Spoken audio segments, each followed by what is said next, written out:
ठीक है, तो ये सैम्पल पेपर्स हैं कराची यूनिवर्सिटी के बैचलर प्रोग्राम के लिए, कोई भी BS प्रोग्राम आप कर रहे हैं या फार्मेसी प्रोग्राम्स के लिए।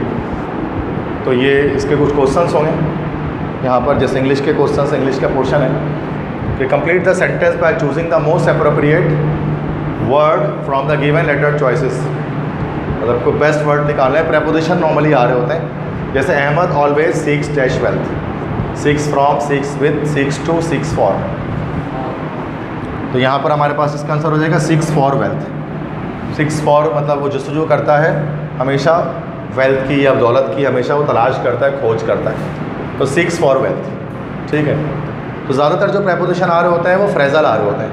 फ्रेजल प्रेपोजिशन मतलब कि इसके responsible to, trust in, responsible for, इस तरह के ज़्यादातर आ रहे होते हैं। नेक्स्ट है each question below consist of a related pair of words following by 5 lettered pair of words. Select the lettered pair that the expresses the relationship between similar to that express in the original pair. तो ये जो question होता है ना इस तरह से, this is actually analogy. तो कुछ एनालॉजीज आ रही होती हैं। ये हमारे पास जो एनालॉजी होती है दैट इज़ वर्बल एनालॉजी। ये वर्बल एनालॉजी होती है जिसमें हमें पेयर ऑफ वर्ड्स दिए हुए होते हैं और उनके तरह के और पेयर हमें ढूंढने होते हैं। जैसे पेज इज़ टू बुक ना, पेज इज़ टू बुक कि page is a part of book.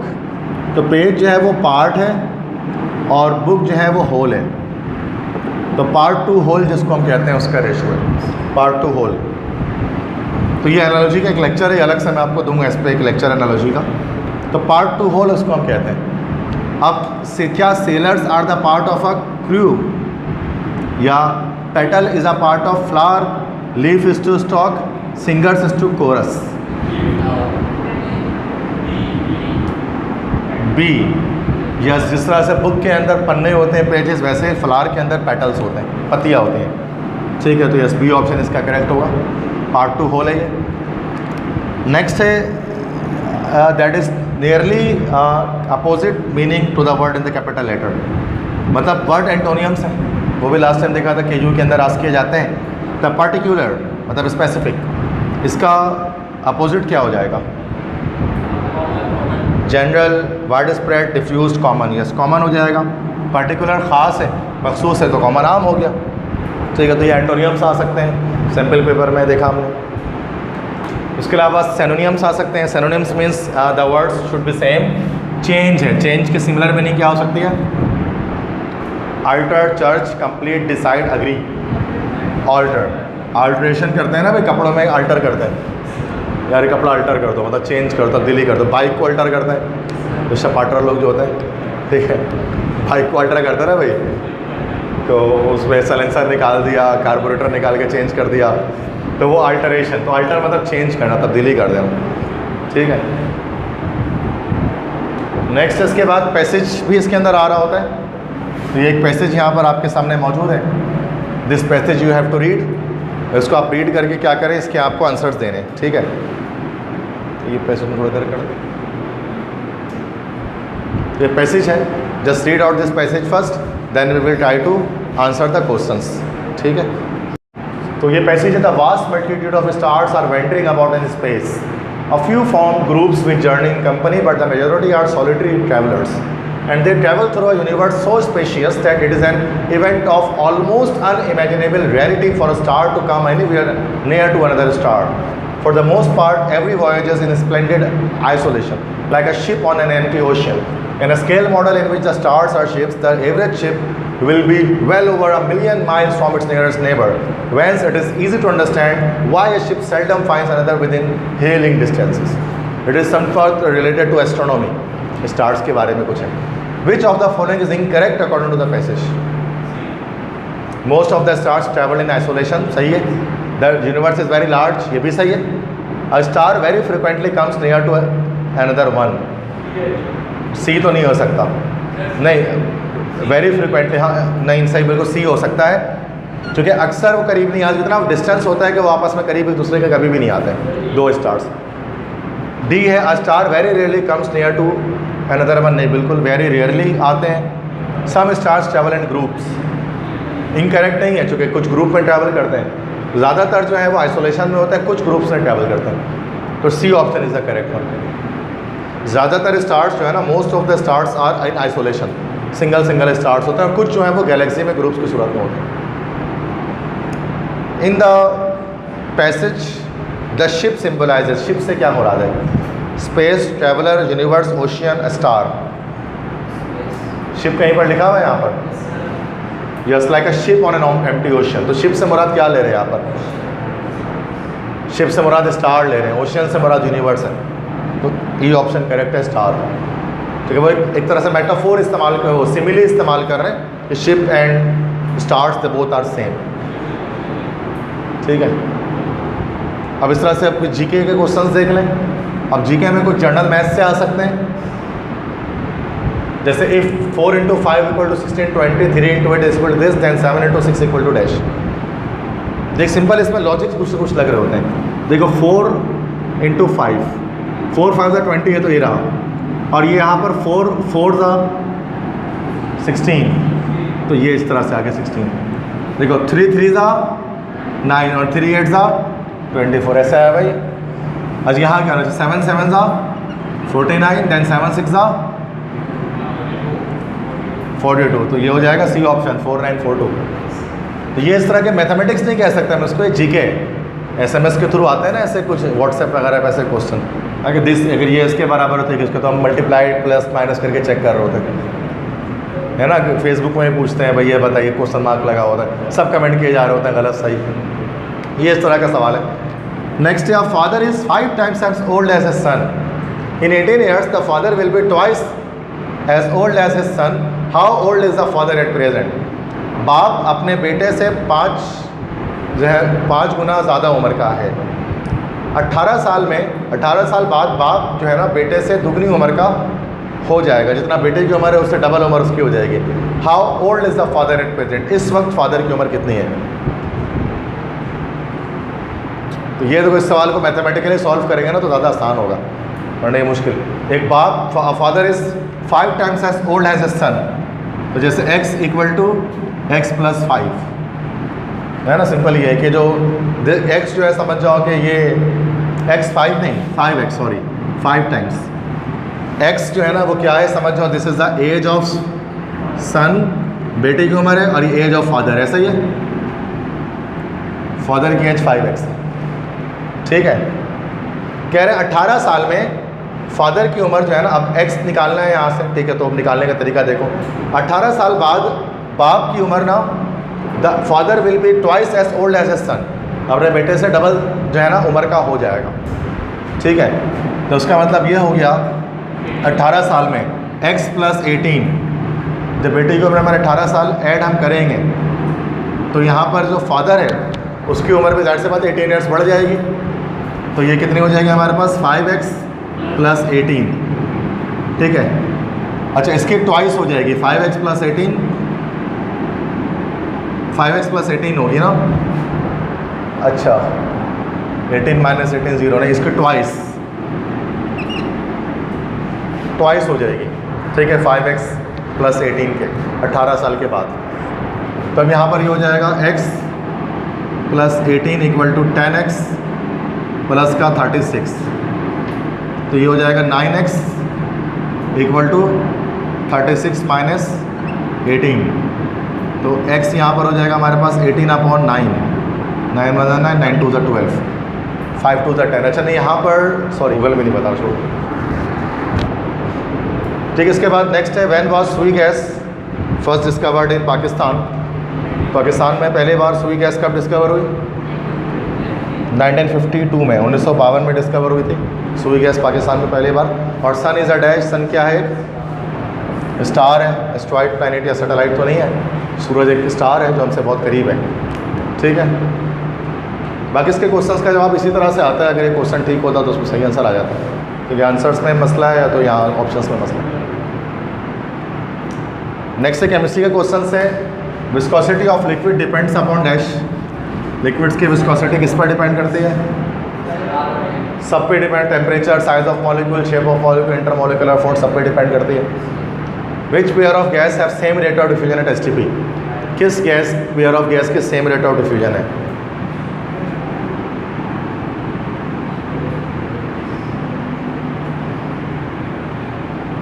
Hydrogen, अब सेम रेट हाइड्रोजन कैसे निकालेंगे जिसके मॉलिक्यूलर मासेस सेम होंगे, इनकी अलग अलग है, दैट इज़ इनकी इसकी 2 निकल जाएगी, इसकी 10 निकल जाएगी, तो ये नहीं होगा, सॉरी इसकी 20 निकलेगी, नहीं ऑन।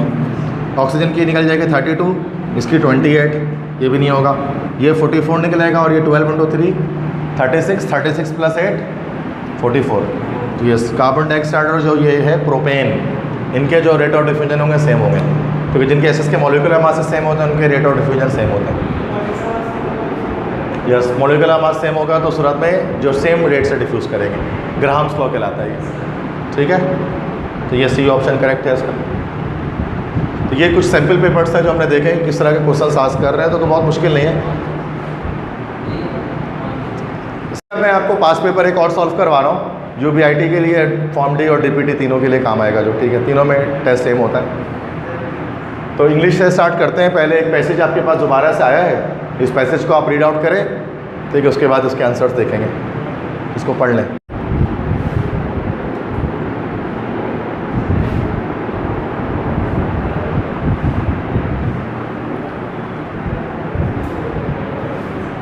ये पैसेज है, Lew Archer the detective hero created by Ross McDonald is in moving, what is this moving, so check out,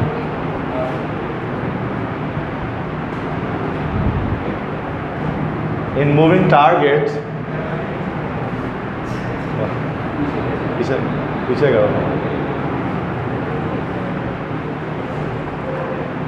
yes, in moving target is more literally in that taste is that Mike Hammer and so more apt to muse and the past than to create a political philosophy out of the individual fantasies of, this is what?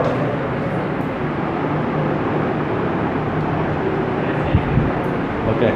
In part, Archer owes his special sensitivity to the fact that his creator placed him the hastily thrown up world of California and the West Coast rather than in the grimy eastern cities of Spillane and Hammer. Attuned to history as much as to action, Archer is more fascinated by past patterns of relationships that erupt into the present than by the images of violence and personal confrontation like other American naturalists. Both Archer and Hammer pride themselves on their ability to be known in the part of the town and country, but MacDonald explores what Spillane essentially disregards the intrigues in family and the gradation of social class. Spillane's hero seems to spring from Hammer and Hemingway, while MacDonald's Archer owes his linkage to Chandler and Faulkner. तो शायद कोई American कोई एक passage उन्होंने दिया हुआ है किसी ल्यू आर्चर नाम के डिटेक्टिव हीरो का, जिसको रोज मैकडोनल्ड ने बनाया था, मूविंग टारगेट नाम की कोई मूवी 1949 में आई होंगी, उसमें आए थे। तो ये माइक हैमर जो है वो कह रहे थे कि इस तरह से उसकी तरह से ही था, और कुछ बातें और इसके अंदर डिस्कस्ड हैं, ठीक है, पढ़ा लिया, रीड किया आपने, पर मुश्किल पैसेज है, सैनिटी में आया था ना उस तरह का एक पैसेज है। देखते हैं क्वेश्चंस क्या है इसके। What is the author's main purpose in the passage? To compare two character in detective fiction, to explain the plot of the moving target, to show the importance of setting in the detective knowledge, to prove that Archer and Hammer are literary heroes. क्या इस main purpose है इस passage का? D है ना, कि to prove that Archer and Hammer are literary heroes, ठीक है, तो यही चीज़ प्रूव कर रहे हैं कि ये दो आर्चर और हैमर दो जो कैरेक्टर्स हैं वो हीरोज हैं। नेक्स्ट है, which of the following is least likely to be characteristic of an Archer story? A violent argument, a concern with social class, a California setting, a study of family relationship. Which of the following is least likely to be characteristic of an Archer story, मतलब वो characteristic नहीं है Archer की story की, उनमें से कौन सी? ये उसका आंसर होगा अ वायलेंट आर्गूमेंट। उसके बारे में कोई बात नहीं की गई है क्योंकि वायलेंट आर्गूमेंट उनके बीच में कुछ हुआ था, तो ये ऑप्शन करेक्ट इसका है, you are right. Next, in the second sentence of the passage the word creator refers to dash. Creator से क्या मुराद है? Writer, naturalist, fantasist, philosopher. यहाँ पर क्या कह रहे हैं कि पहले सेकंड सेंटेंस में क्रिएटेड बाय, मतलब क्रिएटेड, तो यह शायद लिखा जा रहा है ना इसको, कोई कैरेक्टर, तो ये राइटर होगा ना, तो राइटर है जिसने उसको लिखा है। Which of the following best describes McDonald's relationship to Chandler and Faulkner. तो आखिरी का कुछ सेंटेंस में था ना ये चैंडलर एंड फॉकनर के नाम से ऐसा, to spring from Hammett and Hemingway while Macdonald's Archer owes his linkage to Chandler and Faulkner. तो Macdonald's portrait the lives of Chandler and Faulkner in one of his novel. Macdonald influenced the work of Chandler and Faulkner. McDonald's followed in the tradition of Chandler and Faulkner. McDonald disregarded the intricacies of Chandler and Faulkner. तो एक बार फिर से आप passage की तरफ आ जाएं, आप इसको देख लें। यहाँ पर कुछ आखिरी में कुछ सेंटेंसेस लिखे हुए हैं ना कि Spillane's hero seems to spring from Hammett and Hemingway while Macdonald's Archer owes is linkage to Chandler and Faulkner. मतलब कहीं उसने इंस्पिरेशन हासिल की है उससे ना, तो बी है McDonald influence the work of Chandler and Faulkner, B option. ठीक है, तो थोड़ा सा डिफिकल्ट पैसेज था जो इंक्लूड था, तो जो हम थोड़ी जिसके लिए क्या करना पड़ेगा, अच्छी तरह पढ़ना पड़ेगा पैसेज को, then you will get the correct answer. ठीक है, तो ये पास पेपर में जो आया था, तो ये ऑप्शन इसके करेक्ट मैंने आपको यहाँ पर बता दिए।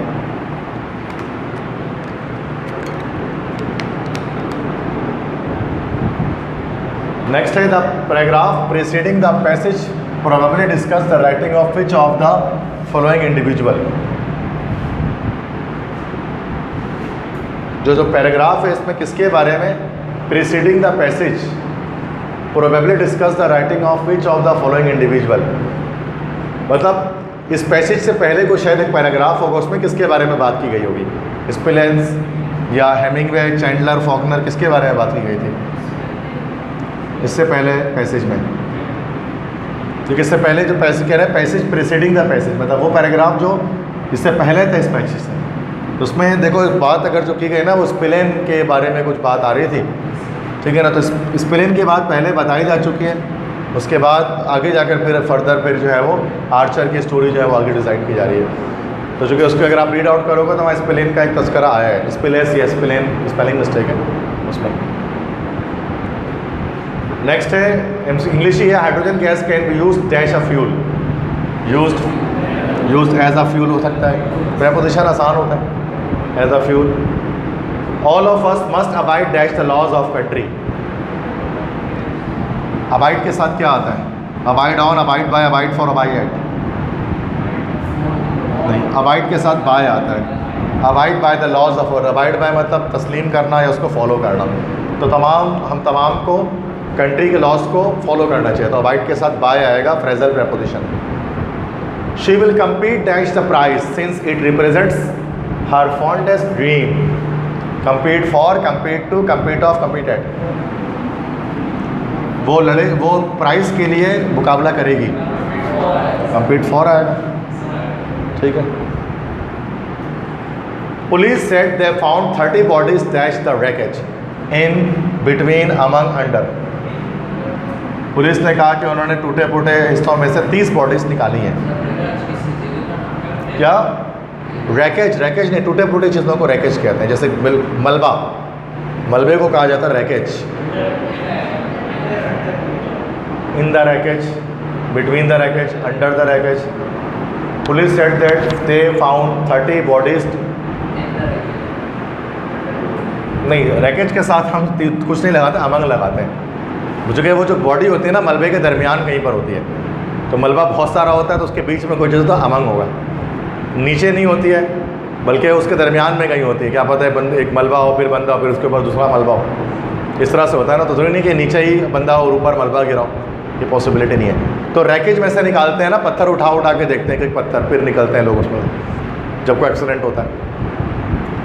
People dash quality do not gossip all the time. जिन लोगों के पास क्वालिटी होती है वो कभी हर वक्त बातें नहीं बनाते।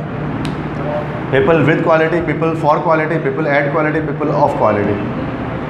विथ होगा, पीपल विद क्वालिटी, वो लोग जिनके साथ क्वालिटी हो।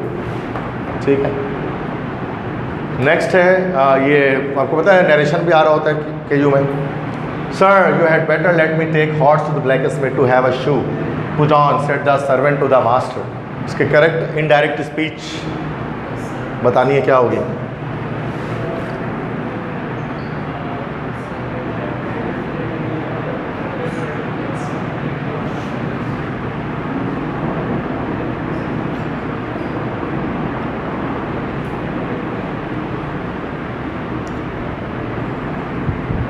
Yes, what will be the correct answer of this? You have to change the direct narration into indirect narration. So there are 4 possible answers. One is correct, others are wrong. कौन सा है? क्या बोला? B कह रहे हो? पहले B check कर लेते हैं, चलो। The servant suggested, सही, suggested the master politely to, अच्छा, you sir, you had better let me take the horse to blacksmith. To let him, ठीक है, take the horse to have a shoe put on. Have horse to blacksmith होगा, है ना? blacksmith तो कहीं नहीं लिखा हुआ, सही है। To let him take the horse to have a shoe put on भी हो सकता है। बाकी जगह पर गलती देखते हैं क्या है। The servant suggested the master politely to let me take, तो लेट मी तो नहीं हो सकता चूँकि वो फिर चेंज हो जाएगा, तो ये गलत हो गया एक। To let him took, to let him take, to let him take the horse, let me take, सही है। यहाँ पर जो है स्ट्रक्चर आ रहा है, लेट के साथ फर्स्ट फॉर्म ही आती है। Let him take, let him took the horse to have a shoe put on. अच्छा, नेक्स्ट है the master to let him take the horse to have a shoe puts on, तो नहीं होगा। अच्छा, A और सी, अच्छा, let me take horse to blacksmith, तो let him, let me go, let me, वंडिया first form ही आती है, तो सी, बी ऑप्शन करेक्ट होगा। सी में टुक नहीं होगा यहाँ पर, ठीक है, तो बी ऑप्शन करेक्ट है। तो यहाँ पर बाकी में देखो कहीं पर मी का मसला है, कहीं पे पुट को पुट्स कर दिया गया, तो वो गलती है। नेक्स्ट है the teacher said to the student angrily, why have you disturb the class, leave the room and do not return today. तो इसका देखें क्या आंसर करेक्ट हो सकता है।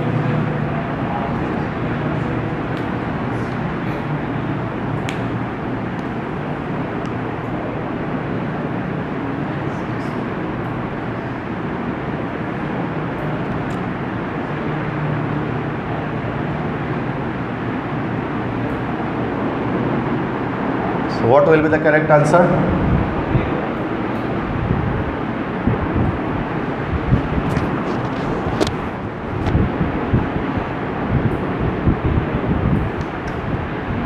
Who is going to tell?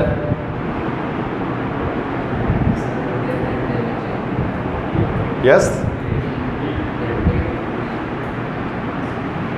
क्या हो सकता है? A B C D, A, B कह रहे हो आप? पहले ये देख लेते हैं। The teacher asked the student angrily why he, सही, he has, now tense change होगा, हैज़ नहीं होगा, प्रेजेंट परफेक्ट पास्ट परफेक्ट में चेंज होता है, हैड होगा। बी चेक करते हैं अब। The teacher asked the student angrily why he had disturb the class and orders him,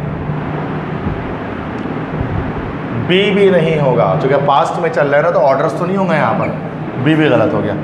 सी देखते हैं। The teacher asked the student angrily why he had disturb the class and ordered him to leave the room and not to return today, ये भी गलत हो गया क्योंकि today नहीं हो सकता, टुडे चेंज हो जाएगा दैट डे में, तो ये डी सही हो सकता है। The teacher asked the student angrily why he had disturb the class and ordered him to leave the room and not to return that day, ये डी ऑप्शन है जो किसी ने सही नहीं बताया, तो टुडे को भी तो दैट डे बनाना, तो हर जगह गलती है, बस यहाँ 100% करेक्ट है जुमला। नेक्स्ट देखें, एक और है direct indirect. She said to the king, has your majesty any doubt of this man's guilt, where is the very sort with which he meant to kill you.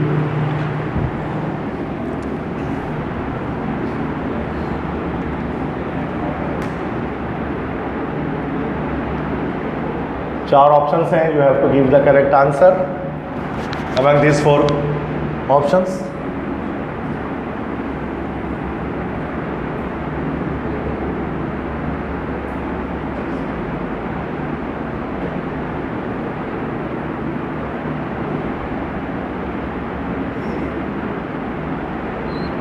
What will be the answer? A. देखते हैं. She asked the king with great regards whether his majesty had any doubt of that man's guilt, and said that there was the very sword with which he meant to kill him. ये सही लग रहा है. बाकी भी देखते हैं गलती कहाँ कहाँ है. She asked the king with great regards that whether his majesty had any doubt of that man's guilt, and said that there was the sword with which he meant to kill him. तो ये same है क्या दोनों? क्या पर changing है? She asked the king with great regards. अच्छा, that whether, yes, that तो नहीं आएगा. That whether नहीं हो सकता, गलत है. She asked the king with great regards whether my majesty नहीं हो सकता, चूँकि she आया उसने पूछा, तो यहाँ my में गलती है. She asked the king with great regards whether his majesty had any doubt of that man's guilt, and said that there is the sword. Now is नहीं होगा, जो क्या प्रेजेंट है पास्ट में चेंज होता है, तो वॉज होना चाहिए. तो गलत है, तो पहला वाला सही. तो you are right, my narration सही है. ठीक है. नेक्स्ट देखो. Sir I want the word may I earn a penny said the lad. लड़के ने कहा.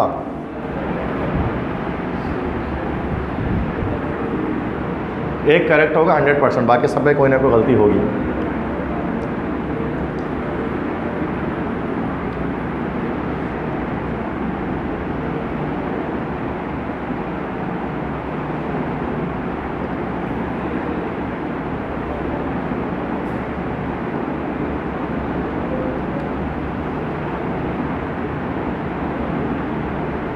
What will be the answer?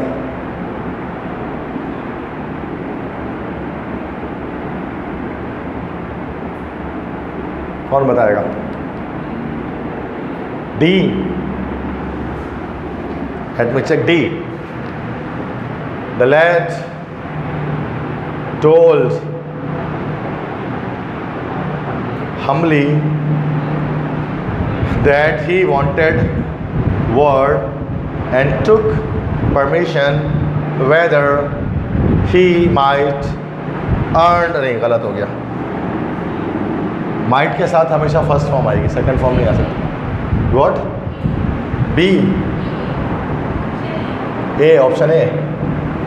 The lad told humbly that he wanted word and took permission whether he might earn a penny. Yes, A is the correct. वहाँ जो है earned आ गया, model के साथ first form आती है हमेशा. जब मेरे को माइट बना दिया ना, तो अर्न को अर्न करने की ज़रूरत नहीं है, तो टेंस चेंज हो गया हमारा. नेक्स्ट देखें. एक और नरेशन है. What do you want to know? The owl said. The wild goose is an inhabitant of many parts of globe.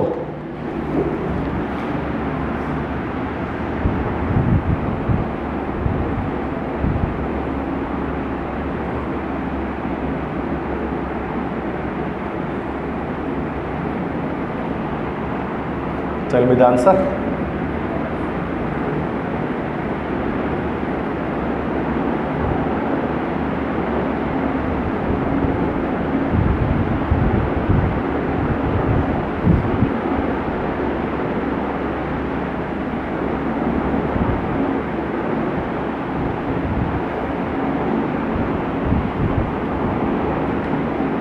ठीक है. What is the answer? Anybody? C. B कह रहा हूँ. चेक करते हैं. बी.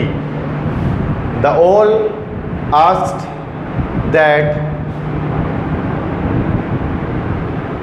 नहीं, आज के साथ दैट तो आ ही नहीं सकता. नेक्स्ट. ए कह रहा हूँ. देखते हैं. The owl asked what did he want to know. Past जो इंटरोगेटिव सेंटेंस होता है ना, वो बन जाता है असर्टिव जब हम नरेशन बना रहे होते हैं. तो ए भी नहीं है. अब क्या बचा? सी देखें. The owl asked what he wanted to know. अब सही है, past simple. What he wanted to know, and tells that, नहीं टेल्स तो नहीं हो सकता ना, सी भी गलत है, डी को सही होना चाहिए। The owl asked what he wanted to know and told that wild goose, अच्छा, is an inhabitant of many parts, I think, अच्छा डी भी गलत है, तो वाइल्ड गूस इज एन नहीं होगा, यहाँ पर होना चाहिए था वॉज एन, अब ये डी सही हो जाएगा। सब में कोई ना कोई गलती आ गई, टाइपिंग मिस्टेक हुई है कोई, जिसकी वजह से ऐसा मसला है, चारों गलत है, ठीक है। यहाँ पर आपको ये मसला आ रहा होगा, हैज़ बीन नहीं होना चाहिए था, इट शुड बी वॉज, बाकी सब सही है, हर जगह कोई गलती है। डी कैसे गलत है, हाँ ना, दैट के साथ कैसे आएगा, आर्स के साथ कभी दैट नहीं आएगा, इफ़ आएगा, वेदर आएगा, ये आएगा, दैट आता है असर्टिव के साथ। अब एक और पैसेज है, इसको आप रीड आउट करें, इसके आंसर्स करेंगे। नहीं, एक अलग एयर फिर स्टार्ट हो गया, दूसरा एयर कोई है वहाँ से डाला है। The scientific name of the koala is Phascolarctos, पता नहीं मेरी बायो अच्छी नहीं है, सीनीरियस पता नहीं क्या नाम है, from the Greek for pouched bear and ash grey. The koala, koala देखा आपने, कोआला ब्रदर्स कार्टून आया करता था पहले। Koala are actually a type of animals live in Australia. The koala lives in trees, specifically some 35 of the more than 600 species of the genus eucalyptus that grow in Australia. Eucalyptus के दरख्त होते हैं, उनमें रहते हैं 600 में से 35 तरह के दरख्तों में वो रहते हैं। The diet of the adult koala is almost exclusively eucalyptus leaves, पत्ते खाते हैं यूकलिप्टस के। And since the oils of eucalyptus leaves are toxic to most other mammals, बाकी और लोग खाए, अगर और मेमल्स खाएं तो मर जाएंगे, तो टॉक्सिक उनके लिए। One of my own works with koalas and I shall be returning to it. ये मेरा कोई काम है जो मैंने कोआला के साथ किया, और मैं दोबारा वापस जाऊँगा वहाँ। कोई एक बायोलॉजिस्ट है, जोलॉजिस्ट है, वो अपना एक्सपीरियंस शेयर कर रहा है। तो सिंपल छोटा सा पैसेज है, आसान है बड़ा। अगर not the passage, how many species of eucalyptus does the mature koala feed on, मतलब अप्रॉक्सीमेटली 40, मतलब वैसे है तो 35, लेकिन अप्रॉक्सीमेटली 40 के करीब है, ठीक है, या एग्जैक्टली 35 होना चाहिए था, यहाँ पे 635 तो गलत हो गया, मतलब एग्जैक्टली 35 के करीब उसमें वो रहते थे, तो यहाँ शायद 6 या पता, यहाँ कॉमन टाइपिंग मिस्टेक में आ गया है। ये एग्जैक्टली 35 होना चाहिए, अप्रॉक्सीमेटली 40, लगभग 40 के करीब। According to the passage, which of the following statement is true about adult koalas food?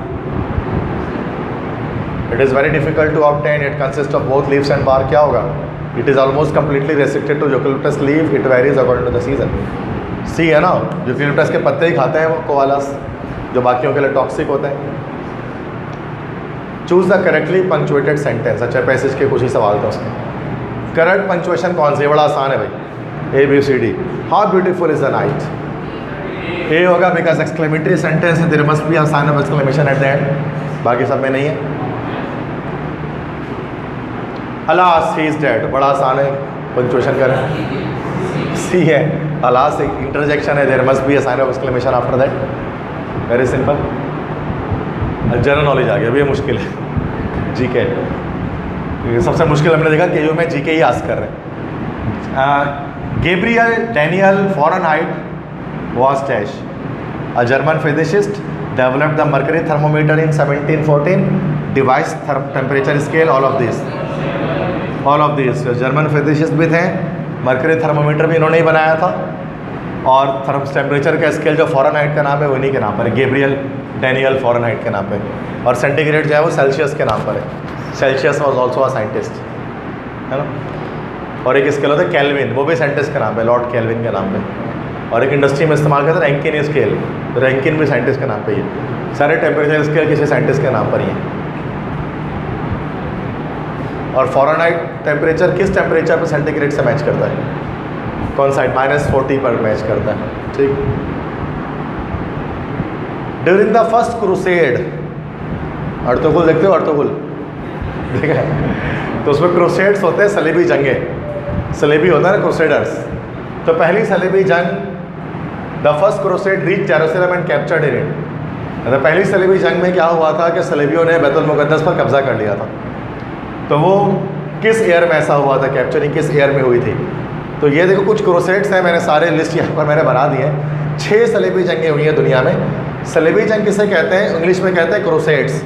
Urdu में कहते हैं सलीबी जंगें। इसमें ज़्यादातर उसमें क्या कि ईसाइयों ने, क्रिश्चियंस ने मुसलमानों से लड़ाइयाँ की उसमें, बैतुल मुक़द्दस को, the holy city of Jerusalem को हासिल करने के लिए।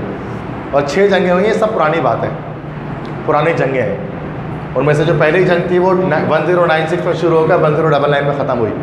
और क्रूसेडर कहते हैं सलेबी को, और सलेबी उसमें जीत गए थे और जेरूसलम मुसलमानों के यहाँ से चला गया था। तो ये 1099 AD में ऐसा हुआ था। उसके बाद सेकंड क्रूसेड हुई नूरुद्दीन जंगी के दौर में। नूरुद्दीन जंगी जो थे वो भी एक बड़े लीडर थे मुसलमानों के। ये AR था 1147 से 1150, मुसलमान जीत गए थे, बैतुल मुक़द्दस दोबारा मुसलमानों के हाथ में आ गया था। थर्ड क्रूसेड हुई 1189 टू 1192, एक ट्रीटी साइन हो गई मुसलमानों और ईसाइयों के बीच में, एक ट्रीटी, एक मुआहदा हो गया था, कोई जीत नहीं और हार नहीं हुई थी। फोर्थ क्रूसेड में फिर 1202 से 1204 में क्रूसेडर्स ने, वो शेर रिचर्ड नाम का एक बादशाह था सलीबियों का, उसने मुसलमानों के पास से दोबारा जेरूसलम ले लिया था। फिफ्थ क्रूसेड में इसमें सलाहुद्दीन अय्यूबी मौजूद थे। 5वीं सलीबी जंग, जो सलाहुद्दीन अय्यूबी बहुत बड़े फातेह थे, मुसलमानों का नाम सुना होगा आपने। तो 1217 से 1221 उसे मुसलमानों ने दोबारा से क्रूसेडर से मतलब बैतुल मुक़द्दस वापस हासिल कर लिया था। उसके बाद छठी क्रूसेड हुई थी जो कि सलाहुद्दीन अय्यूबी के बाद हुई थी 1227 से 1238 में, जिसमें दोबारा से सलेबी जीत गए थे और मुसलमानों के हाथ से अगेन बैतुल मुक़द्दस निकल गया था। आखिरी सलेबी जंग थी। तो ये 6 सलेबी जंगें हुई हैं और उनके मैंने एयर्स मेंशन किए हैं। तो कोई भी सलेबी जंग का आपसे पूछ सकते हैं कि वो शुरू कब हुई या ख़त्म कब हुई। AD का जो मतलब होता है, AD का मतलब होता है एनो डोमिनाए। एनो डोमिनाए एक लैटिन वर्ड है, एक लातिनी ज़बान से आया है। एनो डोमिनाए का मतलब होता है in the age of our lord, हमारे आका के दौर से। Anno domini AD and then age of our lord. Christians कहते हैं हमारे आका की पैदाइश के बाद से, तो ईसा अलैहिस्सलाम की पैदाइश से ही शुरू होता है। दैट्स एनो डोमिनाए, उसको हम कहते हैं। कुछ बच्चे इसको आफ्टर डेथ कहते हैं, ये गलत है। This is not after death, this is anno domini, it is a Latin word. Before Christ, before that, AD से पहले BC, बिफोर क्राइस्ट, कबले मसीह। ईसा अलैहिस्सलाम से पहले, जो कैसे बात है ना कि ईसा अलैहिस्सलाम 0 AD में पैदा हुए। अब ईसा अलैहिस्सलाम से दुनिया शुरू थोड़ी ना हुई है। ईसा अलैहिस्सलाम से पहले मूसा अलैहिस्सलाम, दाऊद अलैहिस्सलाम, सुलेमान अलैहिस्सलाम, आदम अलैहिस्सलाम, बीबी हव्वा, ये सब तो इनसे पहले के हैं ना ईसा अलैहिस्सलाम से। तो उन सब के दौर में कौन सा, किस तरह से हम उनके डेट्स को कहते हैं, BC क्लास से कहते हैं, बिफोर क्राइस्ट। वो उल्टा चलता है वो कैलेंडर। अच्छा, वो कैलेंडर उनके दौर में था नहीं, वो बाद में बना, कि हमने ईसा अलैहिस्सलाम के बाद के दौर को AD कहा और उससे पहले के दौर को BC कहा, बिफोर क्राइस्ट कहा। तो अब वो उल्टा कैलेंडर चलता है, रिवर्स चलता है कि 300 BC में पैदा हुआ अरस्तु और 230 BC में मर गया। अब हम बचपन से जवानी तक टेंशन में रहे कि 300 में पैदा होकर 230 में कैसे मरा, तो उल्टा कैसे चला है कैलेंडर। ये तो ईसा अलैहिस्सलाम के पैदा होने से 300 साल पहले पैदा हुआ और ईसा अलैहिस्सलाम के पैदा होने से 230 साल पहले मर गया, तो ये सही है। बिफोर क्राइस्ट रिवर्स चलता है, उल्टा चलता है, क्योंकि ईसा अलैहिस्सलाम से पहले के दौर की बात हो रही है। तो उसको रिवर्स ही जाना पड़ेगा ना हमें, कि ईसा अलैहिस्सलाम के पैदाइश से 230 साल, 300 साल पहले अरस्तु पैदा हुआ और ईसा अलैहिस्सलाम के पैदा होने से 230 साल पहले मर गया, तो वो तो बाद में पैदा हो जाकर, तो रिवर्स चल रही है। ठीक है, BC, before Christ. The height of the world Trade centre was, ये तो बड़ा भयानक सवाल है। वर्ल्ड ट्रेड सेंटर तो दुनिया में है भी नहीं। 9/11 के वाक़े में तैयारा मार के उसको गिरा दिया गया न्यूयॉर्क में। तो उसकी हाइट कितनी थी? तो वैसे तो अब इसमें 1362 फीट, 2362, इसके लिए कुछ एक स्लाइड मैंने आके रखी है। तो ये डिफरेंट स्काई स्क्रेपर्स हैं, टॉप मोस्ट बिल्डिंग्स हैं जिनकी हाइट्स यहाँ पर मौजूद हैं। ये तो सबसे पहले तो ये बुर्ज खलीफा है, वैसे बुर्ज दुबई लिखा गया है लेकिन बुर्ज दुबई पहला नाम था, बुर्ज खलीफा कहते हैं। दुबई के अंदर है, द टॉलेस्ट बिल्डिंग जो know that is approximately 1 kilometre है। तो ये 2000 फीट तक इसकी हाइट है। उसके बाद ये तो अभी बन रहा है, इसको छोड़ें। ताइपे 101, फ्रीडम टावर अभी बना नहीं है। ताइपे 101 ये ताइवान में है, दिस इज़ ताइपे 101, ये ताइवान में है। ये 1670 फीट बुलंद है। तो ये टावर जो है वो सेकंड नंबर पे आता है। थर्ड नंबर पे जो है वो शंघाई का tower, Shanghai world finance centre in China, जो 1614 फीट जिसकी ऊंचाई है, थर्ड नंबर पे। फोर्थ नंबर पे है पेट्रोनास टावर। पेट्रोनास टावर का है मलेशिया के कैपिटल कोलालमपुर में। आपने देखो ट्विन टावर से बीच में ब्रिज जा रहा होता है, ऐसे फिल्मों में दिखाते हैं। पेट्रोनास टावर कहलाता है। ये जो है वो आपके पास 1483 फीट इसकी हाइट है, ठीक है, 1483 फीट। इस तरह से नेक्स्ट है उसके बाद this is Sears Tower in Chicago. Sears Tower है शिकागो में, 1450 फीट है ऊंचाई इसकी। Then this is that is Jin Mao Tower. अब जिन माओ टावर ये भी शंघाई में, जिन माओ टावर 1381 फीट। और उसके बाद आता है वर्ल्ड ट्रेड सेंटर, जिस पे आपको पता है इसी दो बिल्डिंग पे ट्विन टावर पे प्लेन टकराया था और उसके बाद वो कंप्लीट ज़मीन बोस हो गया। तो 9/11 का वाक़या जो था, ठीक है। तो ये दो हाइट इसकी 1368 1362। तो 1368 भी हो सकता है, 1362 भी हो सकता है। एक की हाइट 1362 फीट थी, एक की 1368 फीट थी, दोनों अलग अलग हाइट पर थे। तो ये अब इनमें अब जाहिर सी बात एक ही सवाल पूछा गया तो थोड़ा सा गलत बात है ये। वर्ल्ड ट्रेड सेंटर में दो टावर्स है, दोनों की अलग अलग हाइट थी। उसके बाद फिर एम्पायर स्टेट बिल्डिंग है जिसकी हाइट है 1250 फीट, ठीक है। और ये कोई हमारे पास that is international finance centre, ये 1362 फीट। तो ये दुनिया के बड़े छोटे कुछ बड़े बिल्डिंग्स हैं, जिनमें अभी तो उस वक्त सबसे बड़ा आप देखते हो काफ़ी बड़ा है उनसे, दैट इज़ बुर्ज खलीफा। जब दुबई की तस्वीर जब भी आते हैं ना मूवीज़ वगैरह में तो यही दिखाते हैं, पहले बुर्ज खलीफा दिखाते हैं। ये इस्लामिक टावर का ये मतलब केले के दरख्त की तरह का ये पूरा इसका स्ट्रक्चर होता है, यहाँ से कम हो रहा होता है, मतलब ऊपर जाते हुए। दुबई जब भी जाते हैं तो फ़ोटो उसके साथ सेल्फी लेके जाते हैं लोग बुर्ज खलीफा के साथ। अंदर जाना तो बहुत महंगा है, काफ़ी महंगा टिकट है, तो बाहर से ही फ़ोटो खींच कर खुश हो जाते हैं, ठीक है। तो वो देखा होगा आपने कभी ऐसा फेसबुक पे लगा हुआ किसी।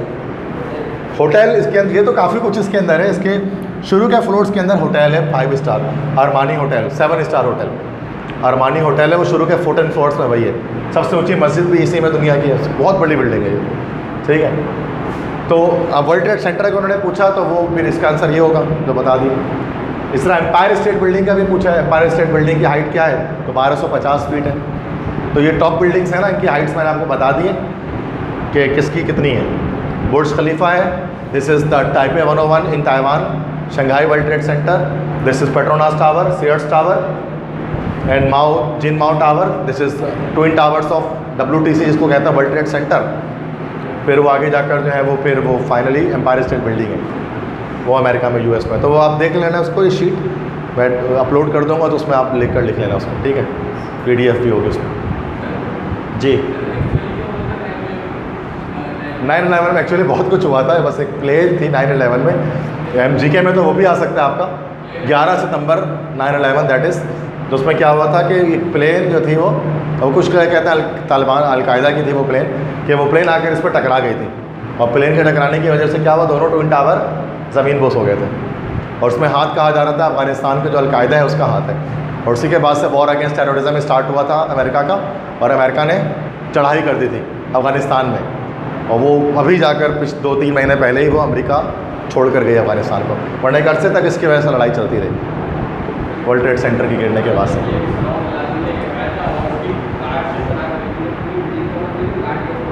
हाँ वो तो अब ये वही तो कह रहा हूँ, ये एक अलग कॉन्सेप्ट है कि रियल में क्या हुआ था। रियल कॉन्सेप्ट तो ये है कि CIA ने खुद ही ऐसा करवाया था, अमेरिका का खुद का काम था ये। जो मतलब YouTube के अंदर खोटे सिक्के के नाम से एक डॉक्यूमेंट्री है, खोटे सिक्के, जो जियो वालों ने बनाया था। तो उसके अंदर पूरा डिटेल में बताया था कि किस तरह से अमेरिका ने खुद ही जो है वो ये टावर्स पर जो है धमाका करवाया था, क्योंकि नीचे 4 बम्स प्लांट किए गए थे, पहले नीचे बॉम्ब ब्लास्ट हुआ था, उसकी वजह से इमारत गिरी थी, बाद में जाकर जहाज़ टकराया था। जहाज़ टकराने का बहाना था, मेन जो था वो बॉम्ब था जो नीचे प्लांट किया था। तो ये एम्पायर स्टेट बिल्डिंग की height. Madame Tussaud was died in dash, तो मदाम तसाओ की वफ़ात का तसाओ लंदन के अंदर आप जाओगे ना तो लंदन में एक म्यूज़ियम है, मदाम तसाओ म्यूज़ियम, जहाँ वैक्स स्टेचूज़ रखे हुए हैं। वैक्स है ना, मोम के बने हुए मुजस्मे उसके अंदर है, पढ़ा होगा उसके बारे में। मतलब हर बड़े सेलिब्रिटी का, शाहरुख खान का भी, और इस तरह से डोनाल्ड ट्रंप हो गया, बाराक ओबामा, मतलब बड़े जितने भी लीडर्स हैं दुनिया के, उन सब के मुजस्मे बना के उसमें रखे गए, बिल्कुल असली रखते हैं वो। तो जो खातून उनको बनाया करती थी पहले ना, जिन्होंने इस फन को स्टार्ट किया था वैक्स स्टेचूज़ का, उनका नाम था मदाम तसाओ। तो वही मैडम तसाओ के नाम से पूरा एक म्यूज़ियम है लंदन के अंदर। जब दुनिया में भर में लोग लंदन जाते हैं तो उसका विज़िट करते हैं। तो उनका इंतकाल किस सन में हुआ था, तो 1850 में उनका इंतकाल होता है, 1850 में। ये बड़ा एक मुश्किल सवाल है, चूँकि हमें मदाम तसाओ का ही नहीं पता होता तो उनकी ईयर ऑफ डेथ कैसे करेंगे, ठीक है। विच साइंटिस्ट वॉज डेफ, ये आसान है। कौन से साइंटिस्ट बहरे थे? Rutherford, Lavoisier, Louis Pasteur, Thomas Edison, madame Curie. एक काल से बहरा कौन था भाई? नहीं पता? बहुत आसान है। थॉमस एडिसन की कहानी नहीं सुनी कभी? थॉमस एडिसन ने क्या बनाया था? बल्ब बनाया था। तो थॉमस एडिसन वो बड़ा गरीब बच्चा था, तो वो एक अखबार के डब्बे में, अखबार में वो क्या, वो स्टेशन में अखबार बेचा करता था, रेलगाड़ी में अखबार बेचा करता था, और रेलगाड़ी के डब्बे में उसने अपना एक्सपेरिमेंटल लैब बनाया हुआ था। तो एक बार एक्सपेरिमेंटल लैब वो कर रहा था, तो वो कोई केमिकल गिर गया उसके हाथ से, तो आग लग गई। जब आग लग गई डब्बे के अंदर बोगी में, तो जो स्टेशन मास्टर था उसने मारा उसको, बड़ा ना बहुत मारा, मतलब तो मारने पर क्या हुआ, एक मुक्का उसने जो है उसके कान पर मारा ना, एडिसन के। तो एक कान पर जब ज़ोर से मारा था, वो हमेशा के लिए उसे एक कान से, राइट या लेफ्ट में से कोई केयर था, वो हमेशा के लिए बहरा हो गया। तो उसके मारने पे स्टेशन मास्टर के, तो इसलिए वो डेफ था। बहुत मशहूर बात है कि थॉमस एडिसन एक कान से बहरे थे, ठीक है। अच्छा, एक म्यूजिशियन जो कि दोनों कान से बहरा था, अगर ऐसा सवाल है कि वो कौन सा म्यूजिशियन है जो बहरा था, मौसीकार था और बहरा था दोनों कानों से, तो वो था बीथोवन। बीथोवन जो था, नाम सुना होगा शायद आपने इसका कभी। बीथोवन ये एक बहुत बड़ा म्यूजिशियन था, जो आप देखते हो ना वो जो वॉल्स वगैरह के आइसक्रीम के और इस तरह के जो टोन बज रहे होते हैं, वो सारे बीथोवन ने ही बनाए थे, बहुत पुराने। टॉम एंड जेरी वगैरह में भी आते हैं कभी म्यूजिक्स वगैरह, पियानो बजा रहा होता है टॉम बैठ के, एक म्यूज़िक आ रही होती है, तो वो सब बीथोवन ने लिखे। बीथोवन एक बहुत बड़ा म्यूजिशियन था, दोनों कान से बहरा था, और दुनिया के सबसे बेहतरीन मौसीकी उसने बनाई, जो खुद सुन भी नहीं सका अपनी मौसीकी को कभी, ठीक है। Amazon is a well known dash. Amazon क्या है? River, sea, ocean, canal, lake. Amazon, yes, Amazon river है। कहाँ पर है अमेज़न रिवर? अमेज़न का दरिया साउथ अमेरिका में है। Amazon is a river that is in south America. South America में रिवर है अमेज़न। और अमेज़न के मतलब क्या होते हैं? वाइल्ड वुमेन, जंगली औरत इसके मतलब होते हैं, ठीक है। वहाँ पर अमेज़न के जंगलात, बड़े घने जंगलात हैं तो अमेज़न रिवर के साथ, तो वहाँ पर जो ख़वातीन होती हैं ना, वो वॉरियर होती हैं, जंगजू होती हैं। तो जब पहली बार किसी ने उनको देखा, तो मतलब इसलिए उसका नाम मतलब क्या रहेगा, जंगजू ख़वातीन। उन्होंने हमला कर दिया सिपाहियों पर, फ़ौजियों पर, इसलिए उसका नाम अमेज़न पड़ा। दैट इज़ वाइल्ड वुमेन या वॉरियर वुमेन। तो अमेज़न दुनिया के घने जंगली जंगलात में से एक है। वैसे तो अगर लेंथ के लिहाज से बात की जाए तो सेकंड लॉन्गेस्ट रिवर है, दूसरा सबसे बड़ा रिवर है। फर्स्ट नंबर पे कौन सा है? सबसे बड़ा लंबा दरिया दुनिया का, फर्स्ट पे कौन आएगा? सेकंड पे अमेज़न आएगा, तो फर्स्ट पे आएगा Nile. Nile is the longest river of the world which is in Africa. Nile, दरिया नील सबसे बड़ा है, और सेकंड नंबर पे सबसे बड़ा है Amazon, second longest river in south America. और इसी अमेज़न रिवर के अंदर बड़े बड़े पाइथन पाए जाते हैं, पाइथन, बड़े बड़े पाइथन, अजदहा, बड़े बड़े सांप पाए जाते हैं। एनाकोंडा कहा जाता है उनको, एनाकोंडास मूवीज़ भी होती हैं। तो एनाकोंडा बहुत मोटे और बड़े सांप होते हैं, गाय को भी खा जाते हैं, इतने बड़े सांप होते हैं। अजदहे होते हैं असल में वो, तो वो अमेज़न में ही पाए जाते हैं। अमेज़न का रेन फॉरेस्ट बड़ा मशहूर है, बहुत बड़े जंगल हैं इसके। साउथ अमेरिका, साउथ ब्राज़ील कह लो, मतलब साउथ अमेरिका तो कॉन्टिनेंट है, कंट्री कह लो तो ब्राज़ील के अंदर मौजूद है ये। और कैपेसिटी के लिहाज से लार्जेस्ट रिवर है अमेज़न। लेंथ के लिहाज से सेकंड नंबर पर है, कैपेसिटी के लिहाज से फर्स्ट नंबर पर है। मतलब वाटर कैपेसिटी सबसे ज़्यादा पानी जो है ना अमेज़न रिवर में, रिवर नाइल में इतना पानी नहीं है जितना इसमें। लेंथ के लिहाज से सेकंड पे आ जाएगा, समझ गए? तो अमेज़न। बाकी अमेज़न तो हमारे पास एक वेबसाइट भी है जो कि ऑनलाइन सेलिंग की, अलीबाबा की तरफ, जिससे हम ऑनलाइन चीज़ों को ख़रीद और बेच सकते हैं, वो भी अमेज़न है। When did USA drop atomic bomb on Hiroshima? बताएं, हिरोशिमा पर, जापान पर अमेरिका ने एटम बम कब ड्रॉप किया? जब वर्ल्ड वॉर 2 ख़त्म हुई। वर्ल्ड वॉर 2 की टाइमलाइन बताई थी पिछली क्लास में, 1939 से लेकर 1945 पे, और जंग ख़त्म करने के लिए ही एटम बम गिराया गया था। तो क्या यार आंसर हो गया उसका? 1945। 1945 में 2 शहरों पर बम गिराया गया, अमेरिका ने बनाया। पहला हिरोशिमा पर और दूसरा नागासाकी पर, ठीक है। तो हिरोशिमा, नागासाकी 2 शहर हैं और दोनों जापान के सिटीज़ हैं, ठीक है बच्चों। उस वक्त अमेरिकन जो प्रेसिडेंट थे उनका क्या नाम था? उनका नाम था रोजवेल्ट। और जो जापान का जो एम्पायर था उसका नाम था हिरोहिटो। ये एम्पायर्स थे उस वक्त, तो रोजवेल्ट के हुक्म पर ही इसको गिराया गया था। यस। वर्ल्ड वॉर 1 में तो मार्स गैस इस्तेमाल हुई थी। यस, वर्ल्ड वॉर 1 में वो मस्टर्ड गैस, मार्स गैस नहीं इस्तेमाल हुई थी, मस्टर्ड गैस इस्तेमाल हुई थी। और TNT नहीं इस्तेमाल हुआ था वर्ल्ड वॉर 2 में। वर्ल्ड वॉर 2 में C4 इस्तेमाल, साइक्लोनाइट इस्तेमाल हुआ था। 1 में हमारे बुक के लिहाज से 1 में मस्टर्ड गैस इस्तेमाल हुई है, वर्ल्ड वॉर 2 में साइक्लोनाइट इस्तेमाल हुआ है। साइक्लोनाइट फॉर्मल्डिहाइड और नाइट्रिक एसिड का मिक्सचर होता है, एक्सप्लोजिव होता है साइक्लोनाइट। C4 जिसको हम कहते हैं एक्सप्लोजिव, प्लास्टिक एक्सप्लोजिव है ये C4। RDX भी कहा जाता है उसको, RDX भी यही है। ये सेकेंड वर्ल्ड वॉर में हुआ है। फॉर्मल्डिहाइड और nitric acid. Yes. How many manzils, ये तो बड़ा आसान है। How many manzils are there in the holy Quran? कुरान पाक में कितने मंजिल है? तो बैठक बताओ यार, कितने मंजिल है? 7 मंजिल है, सिंपल। तो 6666 क्या है? आयात है। 114 क्या है? सूरतें। और 30 क्या है? पारे हैं। ठीक है, नहीं तो बड़ा सिंपल है। ऐसे ही सवाल करें तो मज़े ही आ जाए, इस्लामिक बेस करें तो हम तो इसलिए भविष्यवाणी है। Which printer uses the nozzles and ink spraying while printing a paper? कौन से प्रिंटर इंक इस्तेमाल करता है, इंक को स्प्रे करता है नोजल से प्रिंट करने के लिए? जैसे इंक इस्तेमाल तो इंकजेट में ही होगा, सिंपल सी बात है। इंकजेट प्रिंटर है, इंक के कार्टेज लगते हैं उसके अंदर। लेज़र प्रिंटर वगैरह में तो इंक नहीं डलता। विच of the following is the highest capacity storage device? इनमें सबसे ज़्यादा स्टोरेज किस में हो सकती है? कंप्यूटर से रिलेटेड सवाल है जीके का। SSD ना, हार्ड ड्राइव। सबसे ज़्यादा हार्ड डिस्क में या हार्ड ड्राइव में कैपेसिटी होती है। 1 टेराबाइट और 2 टेराबाइट का भी आता है। SSD जो है ना 128 GB, 256 GB, 512 GB ख़त्म, उससे आगे नहीं जाता। स्पीड तो बहुत फास्ट है उसकी SSD की, लेकिन SSD की जो है ना वो कैपेसिटी कम है। कभी आपने देखा ना SSD लगा हुआ तो 128 GB इतना ही लगा होता है, लेकिन वो हार्ड डिस्क जो लगा होता है जो स्टोरेज के लिए 1 टेराबाइट का लगा होता है। ना अभी भी नहीं आती, अभी भी हार्ड ड्राइव आ गया SSD से होती है। SSD को हम सिर्फ इस्तेमाल करते हैं ऑपरेटिंग सिस्टम के लिए। हम लोग SSD इस्तेमाल करते हैं ऑपरेटिंग सिस्टम डालने के लिए, बाकी जो बैकअप होता है वो आज भी हम हार्ड ड्राइव में सेव करते हैं। लेकिन SSD में कैपेसिटी इतनी नहीं है ना वो बैकअप बना सके, महंगा भी बहुत है वो। उसके 128 GB उसके 1 टेराबाइट के बराबर है हार्ड ड्राइव, उससे भी ज़्यादा बल्कि महंगा है, लेकिन स्पीड फास्ट है, चिप सेट है वो। CD-ROM का तो 600 MB में ख़त्म हो जाता है, DVD होगा तो 2 GB पे ख़त्म है। पुराने ज़माने में CD हुआ करते थे। रैम है तो 6 GB 8 GB ख़त्म, 16 GB 2 लगा दिया बस, ऐसे ही है। SSD तो नहीं, फ्लैश ड्राइव कितने 64 GB तक जाएंगे, 128 GB तक जाएंगे, ख़त्म, 256 GB चले जाएंगे बस। सबसे ज़्यादा आपका हार्ड ड्राइव है जिसकी कैपेसिटी सबसे ज़्यादा होती है। जीके का सवाल है, सबसे पूछ लेते हैं ये, डॉक्टर से क्या, इंजीनियर से क्या, सबसे पूछेंगे।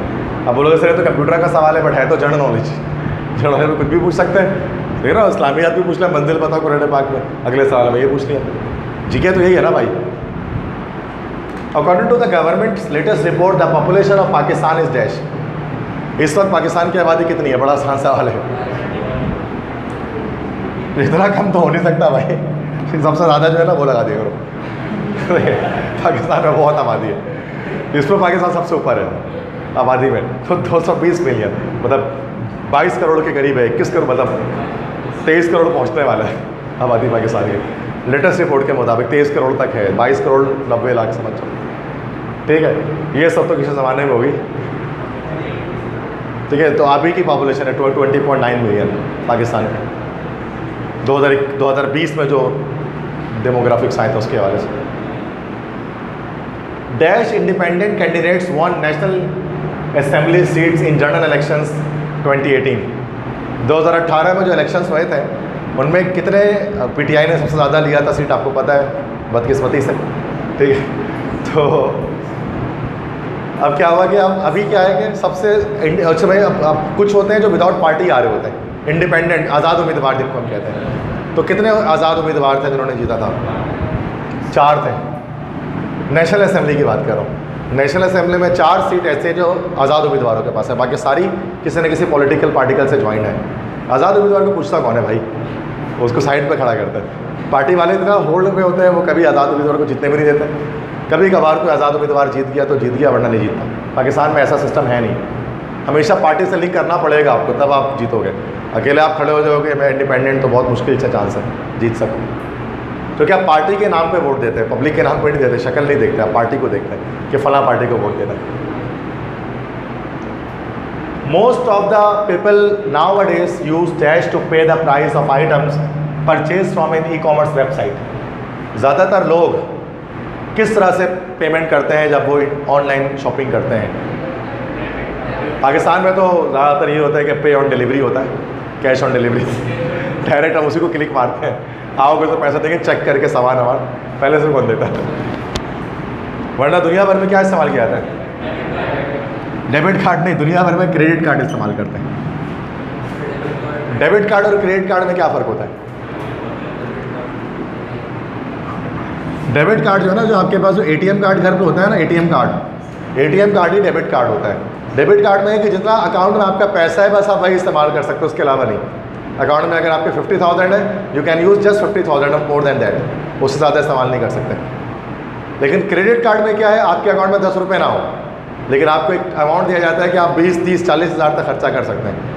बाद में फिर प्रीमियम आपसे वापस लेते हैं इंटरेस्ट लगाकर। ये होता है क्रेडिट कार्ड। तो नॉर्मली हम निकलवाता कोई नहीं है, ये सूद है ना ये तो क्रेडिट कार्ड हम यूज़ नहीं करते। हम लोग ज़्यादातर पाकिस्तानी डेबिट कार्ड यूज़ करते हैं, है ना। वीज़ा डेबिट कार्ड लिखा हुआ होता है, एटीएम कार्ड डेबिट कार्ड ही होता है। क्रेडिट कार्ड स्पेशली निकलवाना पड़ता है। उसमें क्या होता है, आपके पास कोई पैसे ना हो, आप एक्स्ट्रा खर्चा कर सकते हो, उधार मिलता है इसमें आपको, लेकिन फिर उधार को सूद के साथ वापस भी करना पड़ता है। ठीक है। The permanent representative Pakistan at UNO, अक़वाम मुत्तहिदा के परमानेंट रिप्रेजेंटेटिव इस वक्त कौन है पाकिस्तान की तरफ से? डॉक्टर इशरत हुसैन, ये तो बैंक दौलत पाकिस्तान के गवर्नर थे। ज़फ़र अली ख़ान तो बहुत पुराने ज़माने में थे, मदी अल-लोदी में। खलील हाशमी डी, तो खलील हाशमी इस वक्त जो है वो रिप्रेजेंटेटिव है, परमानेंट रिप्रेजेंटेटिव है पाकिस्तान के यूएनओ के अंदर, जो वही होता है यूएनओ हेडक्वार्टर। खलील हाशमी नाम उनका, पाकिस्तान के परमानेंट रिप्रेजेंटेटिव है किसके? यूएनओ के। ठीक है।